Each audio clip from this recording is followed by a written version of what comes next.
Hey, everybody, welcome back to another edition of Transformation Leaders Podcast. I'm David. I'm joined today by a couple of colleagues. This is Dominique, and we've got Raghu, Sean Ennis. He is on vacation this week, so we're going to be talking to you today about a topic near and dear to our heart. It's about AI-powered data governance. And before we begin, I want to share this slide with everybody that during the conversation, if you have any questions or would like to reach out to us one-on-one, you can go ahead and scan the QR code. That'll take you to our respective LinkedIn profiles. We'll bring this slide up at the end of the presentation too, so that you'll have an opportunity to scan that again.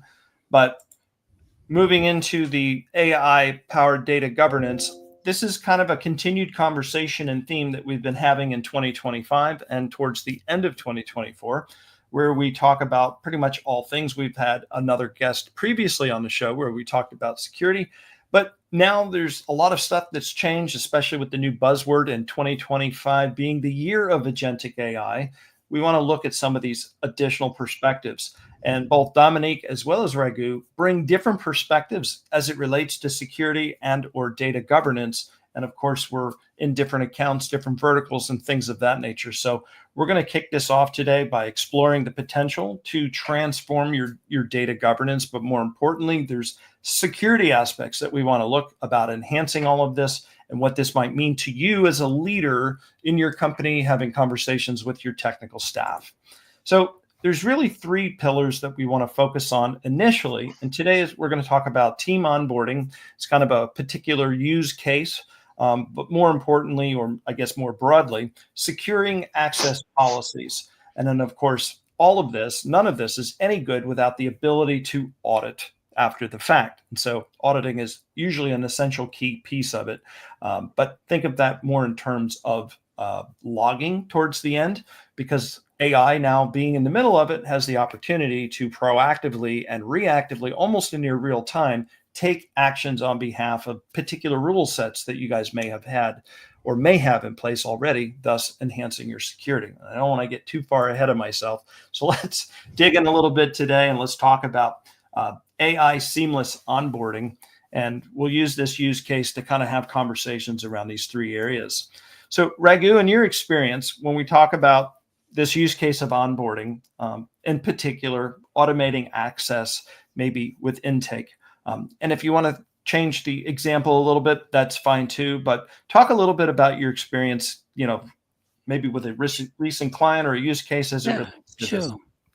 See, the key part is like the very first slide that we had, which is the three pillars. You got first onboard teams to ever go and access the data to build their data products. The data engineers could be building their products in the engineering space, pipelines, or you could have the AI ML teams building their models, AI models. And then you have the stakeholders who truly fund these projects in the enterprise to go access the finished products or consumers of data.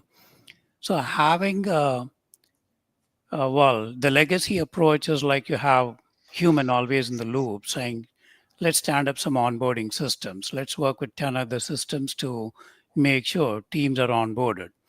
So you have the identity access management systems, you have the intake systems like ServiceNow and so on. Then you have the admins groups that you need to work with.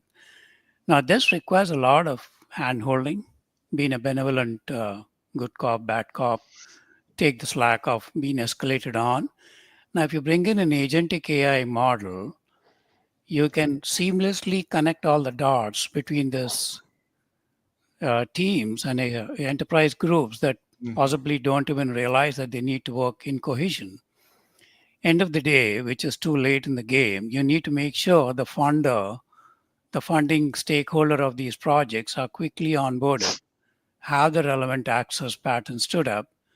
And we realized this while implementing a migration and transformation for a leading healthcare giant in US, where they had the dual model, like you have the payer, like members enroll for healthcare plans, and you have the prescription side of it. You got to go buy your medicine. So, as it's called as PBM, prescriptions benefit management units.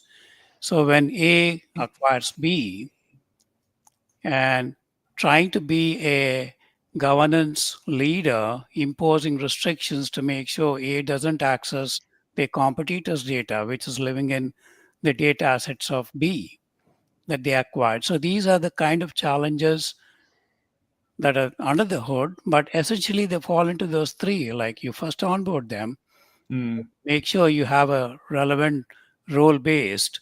That is what's your role. You're an engineer, so set up a group. What's your role? Oh, I'm an AI engineer, and now I'm a consumer of the finished product. So you have three broad audiences that you need to cater to and ensure that the RBACs, as it's called, role-based access controls, are yeah. orchestrated. And then the attributes too, like some say, I only want this group never to have access to PII data. I do not want any group in this company or enterprise to ever look at certain clients' data. So those attributes, we need to impose those restrictions. So yeah, this is a very Mm. challenging task, but very important. Otherwise, you'll obviously have data breaches and inadvertent or malicious such incidents could happen. Yep.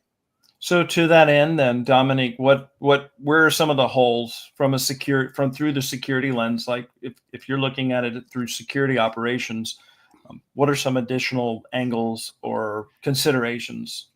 The no one can argue about the benefit of AI and what it brings in different area of our business today. Um, uh, but why do executive are still concerned and afraid sometimes to fully implement the model is because of the ability to implement the right governance on the data. At the end of the day, what's at the heart of any AI or Gen AI discussion is data.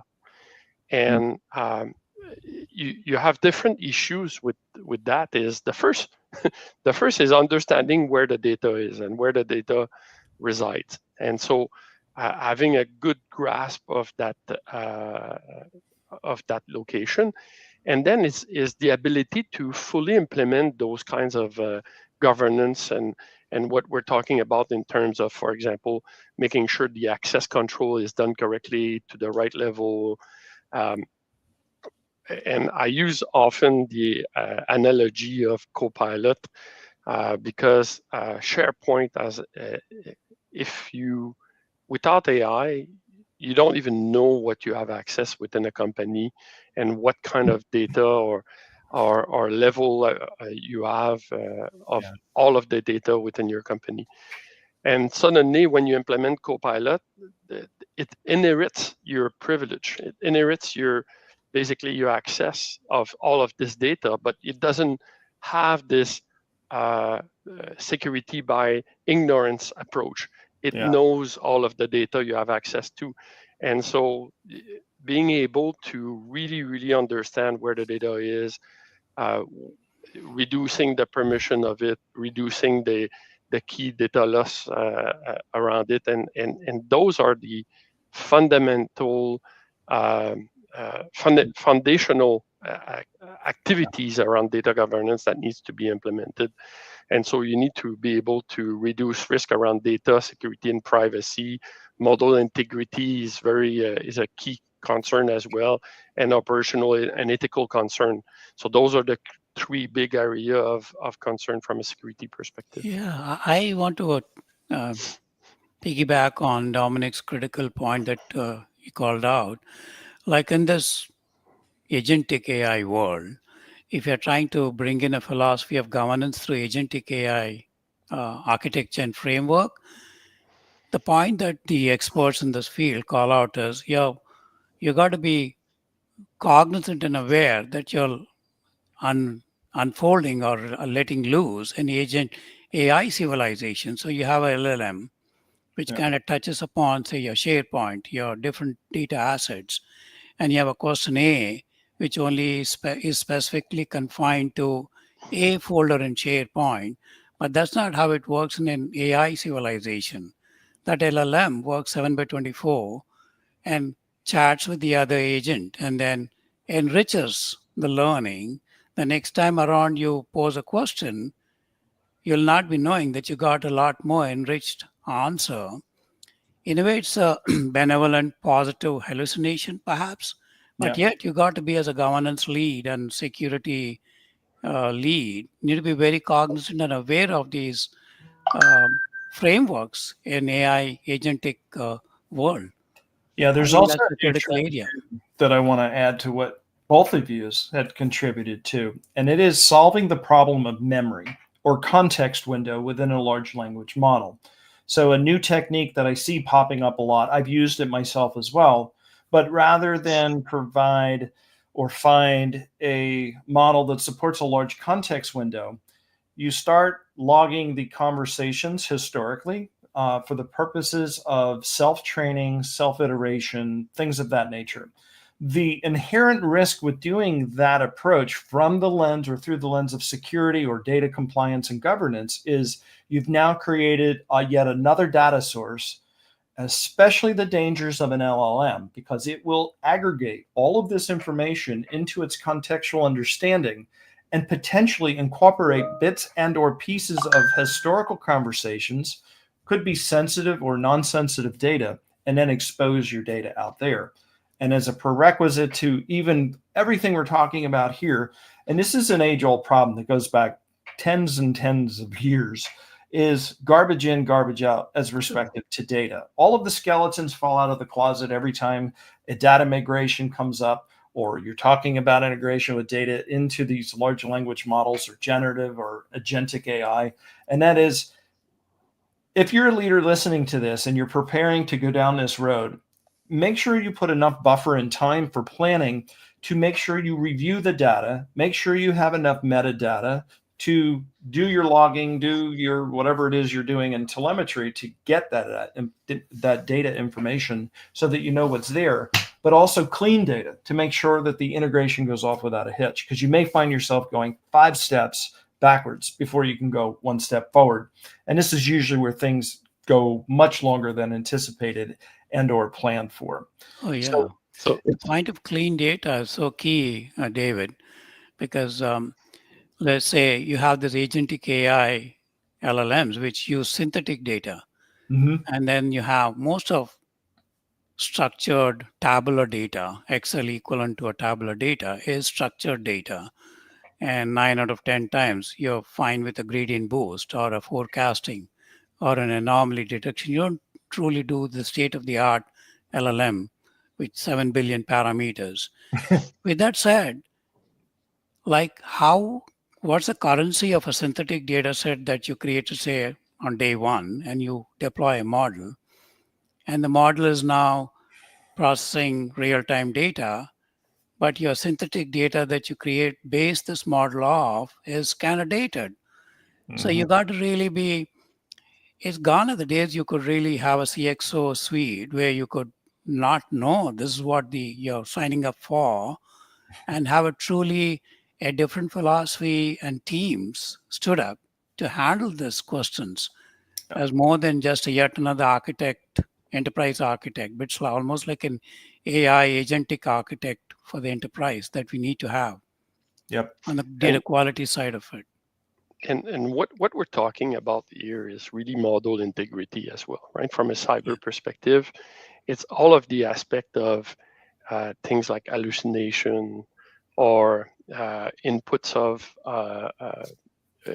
malicious code infiltration, or all of these different input that can be done by an insider threat or an outsider threat, and try to manipulate essentially the model into providing the wrong information to your and have a business impact at the end of the day, right? So when you look at the different security problem that's coming around the world, a lot of the intent was around beginning. It was like to extract some financial gains, or from state-sponsored attacker was essentially gaining information or control. Now it's around disrupting. And so it's easy to disrupt a business if an attacker gained access to these models for whatever reason, without anyone actually noticing that the attack is happening just by providing wrong information to these kinds of AI systems. True, true. And Dominic, you call it a very critical uncharted territory. Like what happens is when these models use synthetic data and then generate a product model and deploy it, then the data poisoning, like malicious attackers, could still proxy as a AI agent, and poison the data, which then is percolating and permeating the model that's already deployed. So it's a potentially continuously happening adverse event that is going to really impact the brand value of any company for that matter. So these are really very critical areas, which I guess in the last, the shelf life period of what we are trying to define as a malicious event is changing so rapidly that how the level of awareness that of a leader has to be significantly up there, top shelf, if I may, Yep. to be on top of all this and rein in all these issues. Yeah. Yeah. If we look at the lens of RAG in general, or retrieval augmented generation, this is where we're supplementing data of the large language model, almost sidecarring it in addition to what the large language model is that's there. In our last show, we talked about small language models, and somehow those are better in some use cases because there's not a lot of information there. The window is typically smaller. It's good enough to do what it needs to do, but it heavily relies more on your sidecar or your RAG data.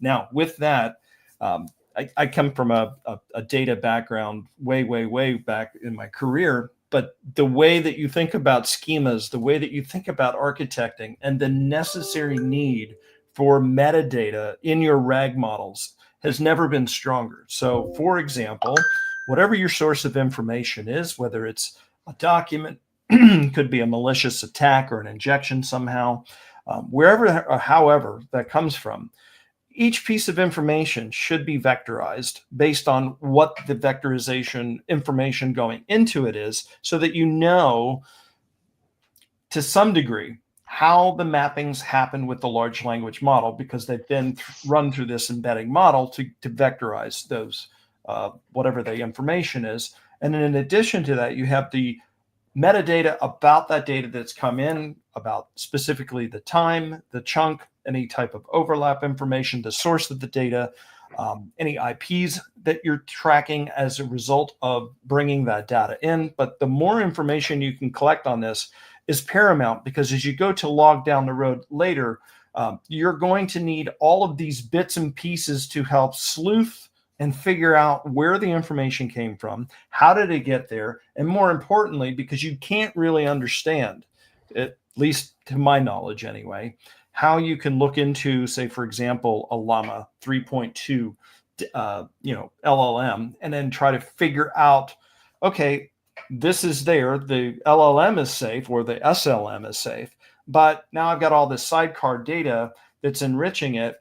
How do I go and weave in and pull out the information? So you'll need to either go into the database and remove it where it's been added, or figure out from the vectorization what all is impacted downline. What are the associations within this large language model? And you can't tell without the vectors. Even if you don't understand what the vector is, you can do some, just much like the large language model uses the algorithm of the, cosine similarity in searching to be able to extrapolate or figure out where this thing goes. And it's a nightmare. It's just a brand new way of thinking, oh my, how am I going to implement this and make sure that I can, if something goes wrong, how do I fix this and where do I even begin? So, and how do we, in the agentic AI world, how is this, like the prediction of an adverse event from a vectorization lineage standpoint, right? You have to virtually slap a lineage on the metadata of the vectors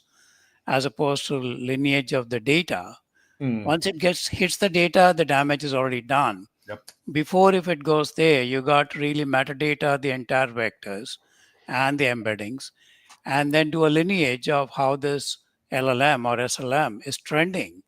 Yeah. Is it trending towards an adverse event or no? It's going to have a positive outcome and then arrested there before the damage is done. So it's a fascinating, but I guess maybe ML flows from how algorithm and structured algorithm behaves on structured data should now extend to almost like an agentic AI ML flow lineage on the Yeah. vectors. Yeah. I find to me is the historically speaking, from a security perspective, we've been around securing the perimeter of our enterprise.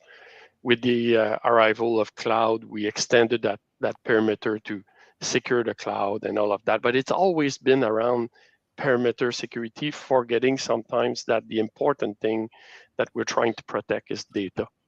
And that's the heart. It's like thinking, oh, from a house analogy perspective, we're securing the windows, the door, etc. It's not the house we're trying to protect, it's what's inside the house. And flipping to data security is going to be critical moving forward. Having an approach, a philosophy from a cybersecurity perspective to actually, I'm not saying you don't need the perimeter security, your firewalls and all that. They're all going to be required all the time. But you also need to shift to protect your data, protect from misusage, protect from misaccess, user behavior, behavioral usage of that data, and all of that, and monitor and detect these kinds of issues in real time so you can take rapid actions on it and correct so that you don't end up impacting your business. And if you don't do that shift now from an enterprise perspective, you're going to pay the price later because Yeah. you're going to end up having a lot of issues moving forward. So that's my 2 cents from that perspective.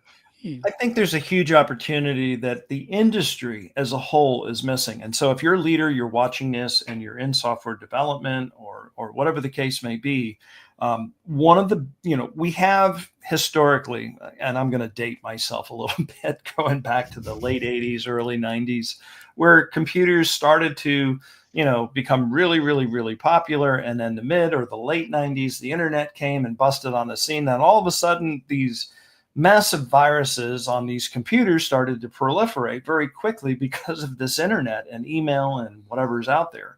So you had people like Symantec and McAfee and everything else come out there. One of the things I don't see a lot, and this is the missed opportunity I feel, is that somebody should be creating a small language model or a large language model centric to security, looking to, if we look at the screen that we have on the screen for a minute, helping to identify common use case security patterns that may unfold. And this LLM or SLM, you put it into your organization, you give it access to certain things that you need to. Obviously, it's almost like a dog eating its own food to test it. But as long as that system's safe and secure to do the policing, but it should identify patterns. It should look like for flag vectors or violations or words that shouldn't be together if you're in healthcare, looking for things and rules and regulations around HIPAA. But you just check the checkbox for this, this large language model that you just plug into.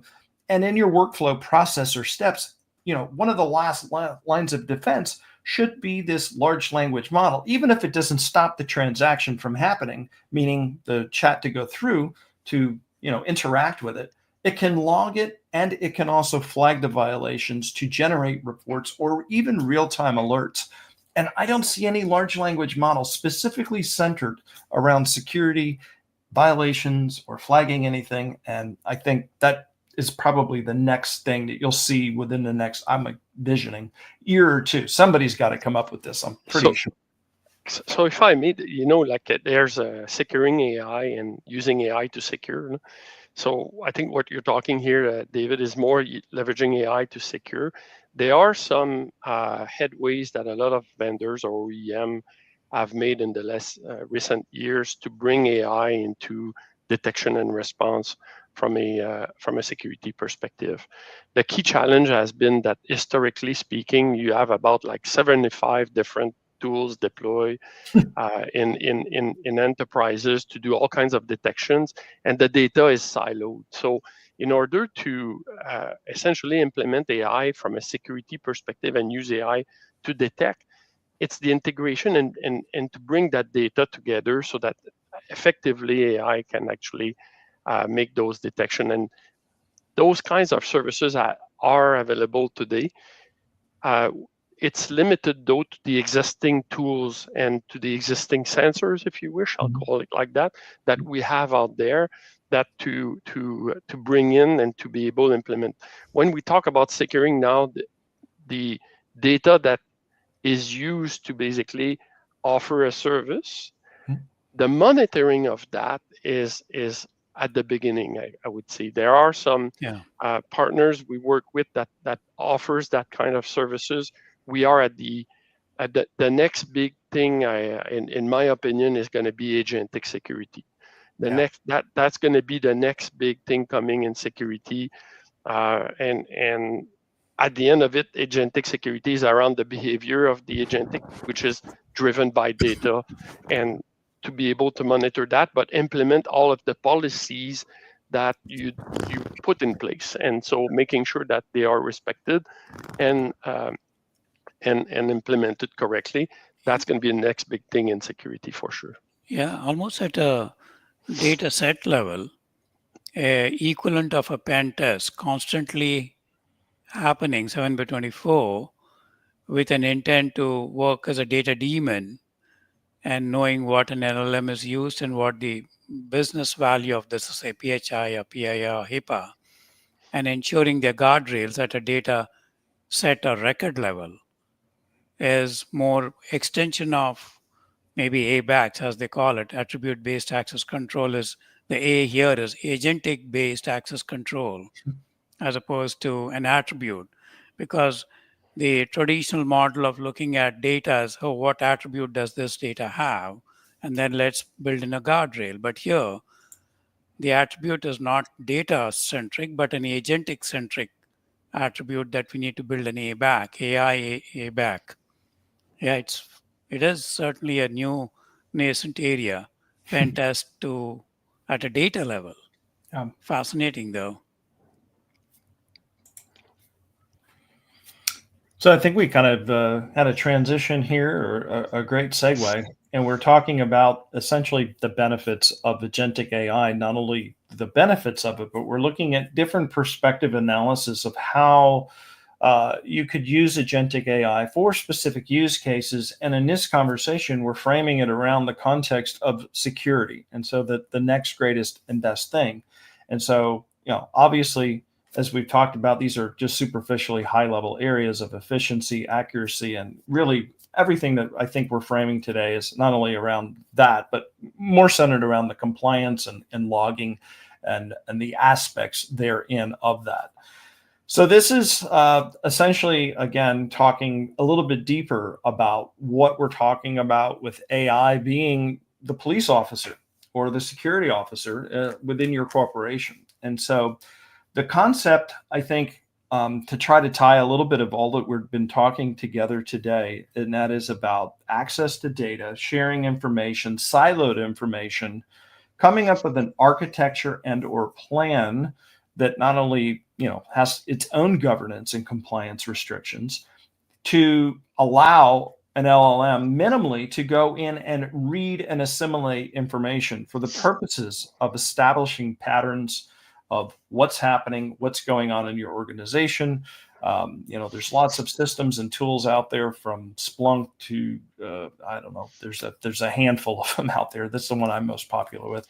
But you've got things. I think Databricks could even do this to some extent. Sure. And to Dominic's point, AI is integrated into all of these third-party components to help that. But I think having AI be able to read from the various data sources to establish these types of patterns, to set out these alerts, could be a good first step as far as implementing and even testing. It shouldn't necessarily take any action, but at least setting it up for alerts and logging, just to kind of see what it can do to enrich what you're currently doing.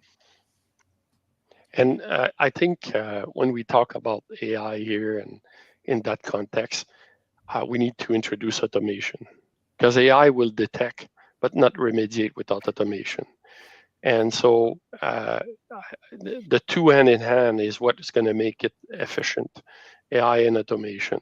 And in order to do things such as real-time monitoring of access control, making sure that the the data has the right access all the time, because that is continuously changing every day. We provide access to different people, etc. And so those permissions, getting over permissioned data it can happen really, really fast. Making sure we keep on top of that and correct those permissions in an automatic way, not just detect the the failure to our policy, but to make sure that we can enforce them in an automatic way. I think that's True. important to bring that in place. Because it's so using an agentic AI to be a benevolent bad cop. Essentially, governance is access of least privilege. You only give access to what's barely needed, from looking at it from a lens of not getting impacted, or what's needed for your business unit to complete your task. With that said, imposing an automation through an agentic AI is going to work at the speed of light, if I may, and capture an adverse event right away, inadvertent or malicious access of a team from a shore location that they're not supposed to have access to, say, production data in healthcare. If your company's policies do not allow offshore to have production access, but there could be a inadvertent grant of a permission. So these audits through agentic AI would really implement the access of least privilege more effectively, and automation is key in that regard. A lot of this stuff is new to companies. Not only just implementing AI, they're trying to implement it within their workflows, within their processes. They're using it. Like Microsoft is a good use case example. Like there's, I don't know, 5 flavors of Copilot. It feels like now. Maybe they've simplified it in the last 6 months. Maybe they've got it like down to 3, but AI is weaved into every product, it feels like, at every level. And trying to wrap your head around the security of it. Like, what are some things that leaders within an organization, say the C-suite within an organization, whether they're Fortune 100, 500, or even just a large enterprise, there are things, first steps that they should do when considering if they're just now implementing AI, but how can they try to, it probably feels like they're trying to boil the ocean in regards to not only implement it for whatever use case they're doing it, but to deal with the security aspect of it. And there's a lot of fear around unknowns. And so what are, I don't know, I'll throw it out there into the ether here for either Dom or Raghu. What are some first steps that our leadership should consider and take to heart about with regards to some next steps, or how do they navigate themselves, I guess, through this tangled world that we're now living in? So I like the next version of NIST, where they introduce the governance as a very critical part of implementing a secure posture. And as part of the governance, for me, it's all the policies, making sure you start with having the policies, right? So making decisions on those, then you can use technology to implement and monitor and etc. But that's critical to understand. The second one is knowing where things are. So having a great inventory of in this case of where the data is. When you implement Copilot, where's your data? Where does it reside? How many copies of the files have been sent over, and people don't realize that they are basically giving that data, create a problem from a data leak perspective. And so knowing where and there's tools out there, and there's technologies that exist that come in and can automate that detection of, or that inventory of where your data is, and then trying to understand the permissions around this to Ragu's earlier conversation around least privilege, making sure that you reduce and contain that privilege so that you reduce the risk around data leak, DLP and data leak prevention and things like that, right? So I think that's where you need to start, having a good grasp of your data, where this resides, and reducing the exposure of it. I think a common pitfall that people make, to your point, real quick, is that people think of the authoritative source of the data and they don't necessarily remember, or they forgot about, oh, yeah, we did this, whatever, back in the day or months ago or years ago. And essentially, they've got a full copy of whatever it is sitting over there, or the fragmented bits and pieces of it. And so those are always like Yeah. interesting when you go I through. feel what's very critical is the AI agentic literacy for leaders. You like in the data governance world, which is basically, I guess, since the early 40s and 50s and 60s, we have data governance councils being set up by companies which had equal representation from stakeholders, IT, security, cyber ops, and so on, and DevSecOps. Apart from uh, I, the IT teams, like the engineering teams, we need an AI council, but we need the council to be having experts in this industry come in and imbibe a culture of literacy of agentic AI. Because unless the C suite folks are literate from a different perspective, the damage it could do rather than the value. Everybody claims to be knowing the value of agentic AI without really understanding what the potential pitfalls are.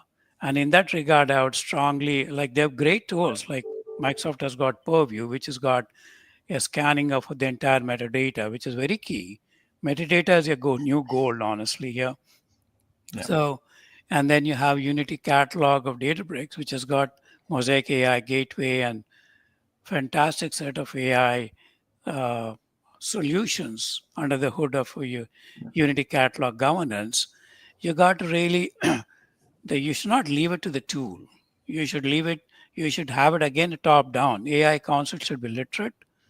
And I would strongly urge teams and leaders who are ever going to chance upon watching this podcast is follow this seminal book written by Nell Watson, Taming the Machine. How do you ethically harness the power of AI? She's an authority in this field, and it's important that we bring in experts and then we have the experts educate and emphasize the seriousness that's needed to the C suite. And then it trickles down when the C suite folks really understand the importance and gravity of what agentic AI solutions are and pitfalls are, then yes, rest of the enterprise really follows suit. So that's my take. Yeah, and Raghu, I think you've heard the expression, I'm sure, bolted on instead of baked in from a security perspective. If I go back, David, to your earlier comments around, the security in the 80s where you had an antivirus and a firewall, everyone thought you were protected. Eventually what we ended up doing from an IT perspective is bolt on additional control as opposed to design and implement security as part of the solution. And so I think that's more than ever over the years, people have started thinking about designing and implementing model with security embedded. But with agentic, I think it's a must. Security must be part of any implementation design, and it must be embedded as part of any team that thinks of building a solutions or deploying any kind of model. It's no longer an option to think about security afterwards, right? Do you have any known sources that you can think of off the top of your head where people should go to get more education or information, specifically leaders? I use the NIST framework for me as the basic for security. But there's so many information right now. I don't think of any off the top of my head around that. But that would be the key for me. We did a podcast a while back, and I don't live in this space daily, but we did a podcast on the OWASP, the Open Source Worldwide Application Security Project. Yep. And so there was some, if I remember, there's some information there, at least some of it's very technical, obviously, but I think at least referring to that website, and I think it's like owasp.org, is it? Let me see. Yeah, OWASP is a great risk-based model, but it gets down technical pretty rapidly. Where NIST for me is more of a framework, a thought process. So we're talking about executive. I would send the executive towards a NIST framework. If you're talking about more of a technical background, the WASP would be a more forward approach. Yeah. Yeah. Go ahead, Raghu. No, I was about to say that the AI agents are going to be widely used, so pervasive that unless the constantly literacy and is really up there, the adoption will soon surpass the literacy. And an implementation, like we know that the CXOs would want to go brag saying, oh yeah, we have the agentic AI team and Yep. we've implemented so many models. Now, unknown, the landmine there is not knowing the literacy, not really being glued into the literacy aspect of agentic AI strengths and weaknesses is going to be the huge gap, a chasm, whatever be the word, that we need to fulfill. And that is where I feel the focus of this, all the enterprise leaders has to be on. Yeah. I'm not sure that you guys would agree or maybe disagree either way. My personal opinion or take on the perspective of security and implementation would be to start small, start in a controlled way. Dominique had an excellent point earlier, and this particular area is the space that I do live in, with this agentic AI integrated at the workflow, in changing companies literally from the inside out or at the DNA/task level within a workflow. And so if you're dealing with the microcosm of a workflow as it relates to a process, as it relates to a department, as that relates to the company, you have a very narrow and specific use case in which you may be using AI.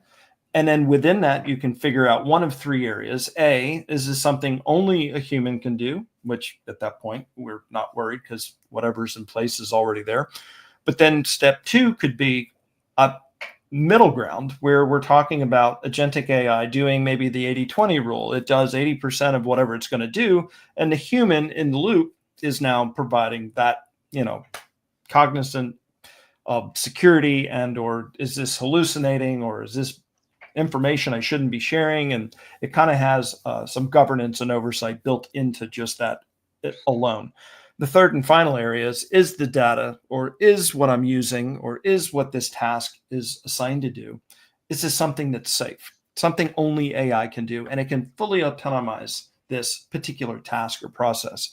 And so in taking that small and granular approach, for people that are scared of implementing agentic AI or AI in the company, taking this small, more granular approach and evaluating the task of what it's going to be doing in one of those three areas, do you feel as though that's a good place for companies to start and implement, because it's essentially controlling at a fine-grained level more than necessarily, say, relying on experts or systems, because this would allow them to maybe get started and play, but yet still have enough granular control to where if something were to go bad, they're not at a point where they can not undo what maybe has happened? Yeah, I think, as a strategy to implement anything, walking before running is always a good approach. in this particular case, it would be limiting the data set. Yep. You don't, even though it's a small implementation, really what you're trying to say is that you control the data that implementation has access to. And that's going to be the important aspect of it. But overall, it's going to be the same problems. No matter what the size of the implementation, you're going to be facing the same challenge as if it's a large implementation or a small implementation, but it may be reducing the risk. And so, your attack surface basically may be reduced by the fact that you're implementing it on a reduced business approach. Yeah, I agree. Especially when you have companies now also relying on marketplace data to augment their enterprise data assets. Yeah. And you kind of go 100% full throttle on making sure your enterprise data is very secure, agentic AI models are secure, but then you bring in the marketplace data set and you either intersect your enterprise data with the marketplace data, which has basically been managed by a external agentic AI model, perhaps. So bringing in the point you called out, David, human in the loop. We have to have a human in the loop, whether be it through a true human resource looking at it, or as a persona of a red tag team looking at internal enterprise data consumption, as well as an intersection of marketplace as well as enterprise data set consumption. But yes, that's very key and important. Yeah, we're definitely on the precipice of doing more with less. And I think a lot of people's jobs they're going to find out is going to be in that space where the AI is going to do a lot of the heavy lifting, but that human in the loop, like maybe where they used to do the job 100% themselves and only have a capacity of, so much they can do in an 8-hour, 10-hour window, then now this is going to be automated greatly with AI, but there's still the bottleneck of the human needing to make sure that the governance is there. So I definitely see a lot of this. I think roles and jobs are going to change. Perspectives are going to change. And anybody that is doing the job of what AI could do, but people aren't too safe or keen about, or there's a security aspect of it, you're really going to need to be a subject matter expert in whatever it is you're doing, because as the human, you're the last line of defense for that particular task and or whatever it is that you're doing there. So the world is definitely changing as we see it. So as we wrap up or come to the close here, what are some key takeaways and or next steps that companies should do to kind of move themselves to a future state? And I'll leave that to anybody. I feel literacy before adoption. Very well said. So for me, the key takeaway is understand what you need to protect from a security standpoint. So so many companies are immature from an inventory perspective. So you're trying to basically implement a model, but you don't even have controls of the basics. So to me, that would be the first step is to understand the data itself. Yeah, all great information and advice. So I said earlier on at the beginning or the onset of our presentation today that if you had any questions that came up within the context of this conversation, agentic AI or security, you can reach out to Dominic, Raghu, or myself. You can scan these QR codes underneath our pictures and it will take you to our LinkedIn profile. We all work together for the same group and same company. So feel free to reach out to us for LinkedIn, and any one of us will be more than happy to either have a one-on-one or talk with your organization to work through the intricacies of whatever it is that you may be facing. We thank you very much for taking the time today to join us, Dominic and Raghu. We definitely appreciate having you here. It was a great conversation. And for any of you that want to follow us or continue to follow us, we have a website. You can visit us online, transformationleaderspodcast.com. And of course, we have the YouTube channel where we stream live every Wednesday at 12 o'clock noon. And that's it for today's show. Thanks again, everybody. I do Thank you. appreciate it. Thank Have a great you. day. Thank you. Bye-bye. Bye-bye.